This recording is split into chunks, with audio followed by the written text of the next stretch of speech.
Hello, I am a 50 years old woman.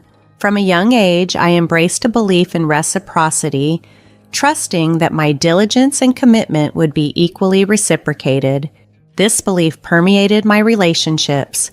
I was convinced that showing kindness to others would mean kindness would be returned to me. Even after I got married, I continued to uphold this principle, hoping that my considerate actions towards my husband would be mirrored by him. Back in those days, the expectations placed on women were different. We were often expected to make numerous sacrifices. I embraced these expectations wholeheartedly, dedicating myself to my husband and children, confident that these sacrifices would pave the way to a fulfilling future. However, life didn't turn out as I had hoped.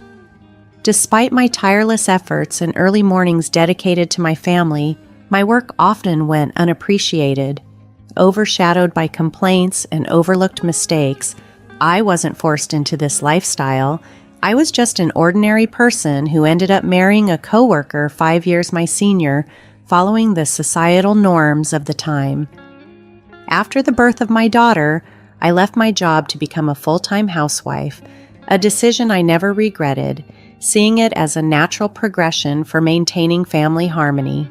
My life wasn't like the glamorous ones depicted in TV dramas, but it was stable and manageable. That is, until my daughter reached 9th grade. It was then that tragedy struck with my mother's sudden death from a heart attack. During this period of mourning, I discovered my husband's affair. While I was enveloped in grief, he found solace in someone else, becoming distant and eventually demanding a divorce. In those days, divorce was frowned upon, and despite my husband's irresponsible and cold behavior, I was reluctant to consider it. Looking back, I realize how naive I was, but there was more at stake, especially with my daughter witnessing our crumbling marriage. Despite my efforts to avoid divorce, I found myself in a profoundly unhappy situation.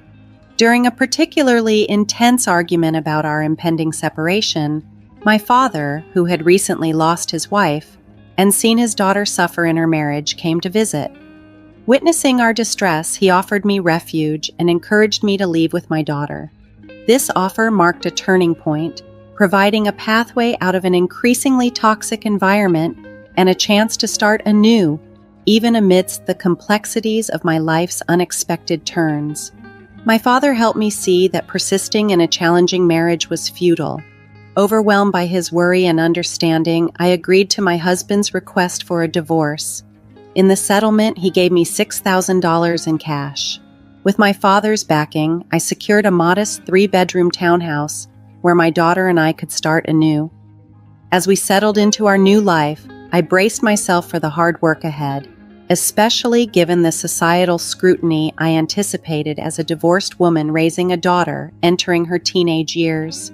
During this turbulent period, my daughter, like any adolescent, expressed her struggles and lamented the impact of our family's breakup. Despite the emotional pain, I knew I couldn't afford to dwell on the past. I was determined to provide for her, so I embarked on a journey to find stable employment. However, being an older divorced woman with a dependent child presented additional challenges in the job market. Undaunted, I took on multiple part-time jobs, worked night shifts, and even did freelance work from home when possible. As time went on, my daughter reached her senior year of high school. Despite our financial limitations, she excelled academically and found ways to flourish. Motivated by my desire to secure her future, I took a demanding job at a 24-hour restaurant, working grueling 11-hour shifts. I managed to save 2/3 of my earnings for her college tuition. Despite facing judgment and the whispers of gossip, particularly from some married men who saw me as vulnerable, I persevered for my daughter's sake. The sacrifices were many, but my goal was to afford her opportunities I never had. As she neared adulthood, I hoped she would understand and appreciate the struggles I endured to raise her and make a living. Reflecting on these challenges, I realized that having a daughter made my situation both more difficult and more meaningful. She became my anchor, giving me the strength to persevere through life's challenges. I held on to the belief that in the future, my grown daughter and I would reminisce about the hardships we faced together and take pride in our resilience. A year later, my daughter's excellent performance in her exams earned her admission to Harvard University, a moment of immense joy and validation that made all our previous struggles seem worthwhile. As she embarked on her college journey, I felt a profound mix of pride and relief, knowing that our shared sacrifices had led to such a promising new chapter in her life. Even though I had managed to provide for her education and a stable place to live, the emptiness of our home without her daily presence was palpable. We kept in touch regularly through phone calls, and in the initial months of her newfound independence, our relationship deepened. Her affection and connection during this time were comforting, and I treasured the growth in our bond despite the challenges we faced. My daughter graduated from college without financial difficulties, a dream that we had both tirelessly worked towards achieving. I had hoped that we might live together again, but to my surprise, she secured a job at a defense corporation and decided to live independently. To support her, I took out a bank loan and helped with the down payment for a condo near her workplace. As I aged and adopted a more modest appearance, my daughter blossomed into a stylish career woman. Seeing her thrive brought me immense joy and reinforced the value of my sacrifices. I found great satisfaction in her successes, feeling the truth in the saying that people forget their own needs in moments of joy. Despite having supported her throughout her college years, the thought of her upcoming wedding presented a new financial challenge. Some questioned why I continued to struggle financially when my daughter was fully capable of supporting herself. Yet, I was determined to help with her wedding expenses to prevent any disdain from her future in-laws. The belief that my sacrifices for her happiness would bring joy to us both kept me resilient. As my daughter entered the dating world, I noticed a growing distance between us. Initially hurt, I came to understand that her adult life and relationships were rightfully taking precedence. I patiently waited for her to mature and reconnect with me, realizing that priorities naturally shift during this life phase. However, her 28th birthday was a poignant moment for me. I looked forward to celebrating together, but she informed me that she had plans with someone named Scott and downplayed any need for preparations. While she might have intended to reassure me that I needn't go to any trouble, I felt a sting of neglect. Her birthday, significant for being the day she came into this world, seemed to be just another day to her, and her apparent indifference hurt deeply. It was hard to understand why she viewed spending on her birthday as unnecessary, given our tight budget. Despite her intelligence, it seemed her grasp of her mother's feelings was still evolving. Despite my hurt, I continued to love and support her, hoping for a deeper understanding between us in the future. I knew she was my only daughter, and I longed to see her, even if just briefly on her birthday. So I decided to take a day off work. That morning, I made an extra effort with my appearance before heading to her office, but what I encountered there left me reeling, an unexpected and emotionally charged situation. In the company lobby, I saw my ex-husband with his new partner, people I had hoped never to see again. How he knew to be there puzzled me. When I tried to call my daughter, she abruptly hung up, claiming she was tied up in a meeting. Feeling bewildered, I turned around, only to see my daughter cheerfully calling out to her father and embracing him warmly. Her boyfriend seemed to know my ex-husband and his wife, which intensified my feelings of betrayal and fury. It felt as if everyone had conspired against me. Drained and upset, I quickly left the scene. Reflecting on that day later, I battled with the desire to confront both my daughter and my ex-husband, but a stronger urge to escape took over. Despite the turmoil inside, I found myself unable to reach out to her. Then, unexpectedly, My daughter came to visit, announcing her engagement and handing me a wedding invitation. The shock deepened when I saw the names on the invitation. Though she was my daughter, I felt an intense urge to send her away. How could she, my daughter, treat me merely as a guest at her wedding? I confronted her, expressing how hurt I felt about being marginalized at such a significant event, emphasizing that I was not just a guest. I was her mother. My daughter apologized, explaining she felt trapped by the circumstances. She wanted to marry Scott, but his parents scrutinized every detail about her. This revelation made me grapple with a mix of emotions, torn between hurt and the need to understand my daughter's challenging position. During our conversation, my daughter shared her concerns about how my divorce status and our struggles as a single-parent family might negatively impact her future. She worried that being open about our past could jeopardize her relationship, as her potential in-laws might disapprove. Faced with this confession, I couldn't hide my frustration. I reminded her of all the sacrifices I had made, the hardships we had endured together, and how deeply her actions had stung. Despite everything, I strove to bridge the gap between our perspectives, hoping to find common ground where we could both feel understood and supported as she approached this life-altering decision. As I raised my daughter, working tirelessly at a restaurant to fund her education, I thought our shared struggles would strengthen our bond. However, her response during a crucial conversation stunned me. She brushed aside our past hardships, focusing instead on her future comfort. She revealed that her father and his new partner, the woman who had contributed to our family's breakdown, had already met with her future in-laws, emphasizing that the present was all that mattered to her. Feeling deeply hurt and regretful, I harshly expressed my disappointment for the first time, dismayed by her dismissive attitude. Shockingly, she retorted that if I wished to remove her from my life, I should reimburse her for the costs of raising her. This bitter exchange escalated quickly, culminating in her storming out of my home, declaring us strangers. Devastated by this rupture, I questioned the point of saving for her wedding. A deep sadness enveloped me as I stared at the wedding invitation she left behind, noting a different name printed where mine should have been. 2 years later, I received distressing news. My father, who had chosen to live independently to avoid burdening me, had passed away.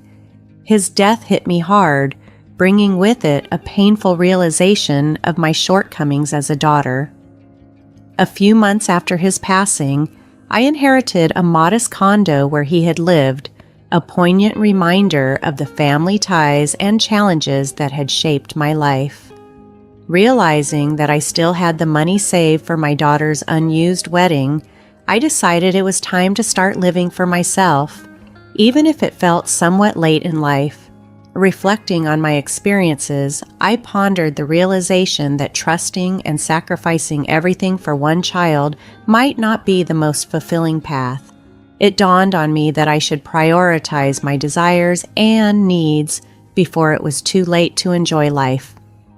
Amid these reflections, a real estate broker and close friend from the restaurant where I worked encouraged me to consider what I truly wanted to do, regardless of societal expectations for women to sacrifice.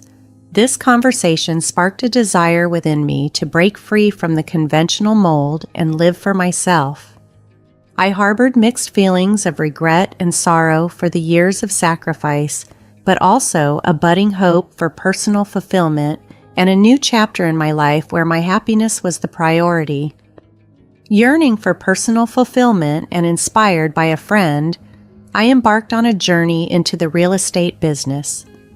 I studied auction bidding, and using some savings along with money from selling my late father's condo, I leaped into a new venture.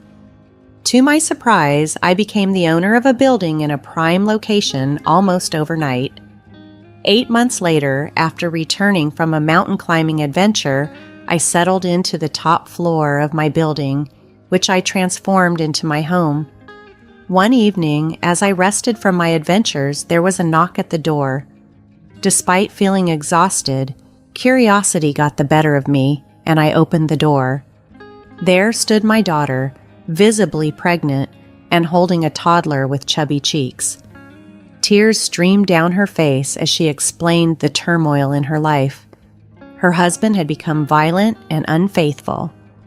Now, on the verge of giving birth and needing to care for her young daughter, she sought refuge with me. Despite the shock and lingering hurt from our past conflicts, I couldn't turn away my daughter in her moment of need. She admitted she had come to me not just for shelter, but because she had heard of my success in real estate and needed financial help. She hinted at a claim to the money from the savings I had once set aside for her wedding and from my inheritance. Caught between anger and compassion, I faced a torrent of mixed emotions. My daughter's plea for help confronted me with the complexities of our relationship, woven with threads of love, disappointment, and the inevitable ties of family. In the heat of the moment, I confronted her about our past, expressing my frustration. I was the one who saved for your education and your wedding. You once told me to get out of your life. Now, do I owe you money after all that? You never paid back any of the money I spent, and now it seems that in front of money, the bond between a parent and a child has no value. Now that I have money, you think you don't need a daughter, right? But no matter what, I am still your daughter, she replied, her words laced with desperation and pain. Despite everything, her words resonated with me. Understanding her vulnerability and the direness of her situation, I knew that as a mother, I could not turn her away. The tangled emotions of love, disappointment, and the inevitable bonds of family pushed me to grapple with these feelings, striving to find a way to help her despite the rocky history that shadowed our relationship. As I faced my daughter, her words stung. I have a right to your money too. I thought my success was because of your sacrifices, and I was proud to attribute my Harvard education to your efforts. But now I see that perhaps it was all in vain. Maybe you were too busy making a living that you didn't teach me how to be a decent human being. I've become selfish, thinking only of myself. You're refusing to give me a penny, suggesting I should return to my husband or go to my wonderful father. How could you be so cruel? His new wife ran off with all his money, and he's disappeared trying to find her. If you abandon me, I'll be like an orphan. I have a child and another on the way. How could you turn your back on us? Would you be happy if something terrible happened to me? Her outburst overwhelmed me. In that heated moment, I couldn't tolerate her behavior any longer. Pulling out all the cash I had, I threw it at her, saying, "Since you're acting so desperate, take this money, but after this, don't come back. I cannot have you walking in and out of my life as you please." It was a harsh lesson, but one I felt necessary. Your life is important, and now, so is mine. You cannot manipulate me based on your needs. I coldly asked my daughter and her child to leave. It pained me, as she was still my daughter, but her selfishness and the echoes of past grievances were too much to bear. Yet, my heart ached for my innocent granddaughter, caught up in this sad situation. After that, my daughter, too proud to face her actions, never came to see me again. Deep down, I knew this might happen. If she had come back, repentant and genuinely seeking forgiveness, perhaps I would have been conflicted, torn between my reluctance and the desire to help her address her issues, including dealing with her wayward husband. But that scenario never unfolded. Instead, I was left to reflect on the complexities of our relationship, the pain of our separation, and the personal growth I had vowed to pursue for myself. I was deeply disappointed to realize that despite erasing me from her life to marry her husband, my daughter didn't find the happiness she sought. It left me wondering why both my husband and my daughter ended up making the choices they did, despite the difficult life I led to support them. Now, I see that the only person truly living the life I envision for myself is me, alone. This experience has taught me a valuable lesson I wish to share. No matter how strong your relationships may be, it's crucial to prioritize your well-being first.